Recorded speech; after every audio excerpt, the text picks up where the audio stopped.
আসসালামু আলাইকুম সবাইকে। আবারও দেখা হয়ে গেল। আজ আমরা বলবো বাংলাদেশের কোটা আন্দোলন সম্পর্কে। তাহলে ভিডিওটা শেষ পর্যন্ত দেখুন। মিস্টার ফিজ, তাহলে কি বলেন, এই যে কোটা নিয়ে হাল্লা, শিক্ষার্থীরা এত কাণ্ড করছে, এটা কি ঠিক হচ্ছে? না, এটা ঠিক না। আমাদের প্রধানমন্ত্রী 2018 সালে একবার মুক্তিযোদ্ধার কোটা উঠিয়েছিলেন, যা সহনীয় পর্যায়ে বাংলাদেশকে নামিয়ে নিয়ে আসে। লাভ কি কোনো হয়েছিল বলুন, আপনারা বলুন। সেনাবাহিনী মেধাবীতে মাত্র 3 জন চান্স পায়।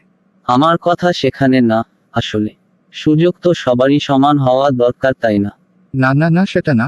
শুনুন, মেধাবীরা সময়ের খেয়াল রাখে। যদি এরা মেধাবী হতো তাহলে পড়তো, এমন ফালতু ফালতু আন্দোলন করতো না। ঠিক আছে, আর বন্ধুরা, আপনারা মেধাবী হলে সাবস্ক্রাইব করুন ও লাইক করে পাশে থাকুন, কারণেই আন্দোলনের বিতর্ক নিয়ে আমরা আরো 2 বা 3টি ভিডিও বানাবো, যা অনেক গুরুত্বপূর্ণ হতে চলেছে, তাই পাশে থাকুন।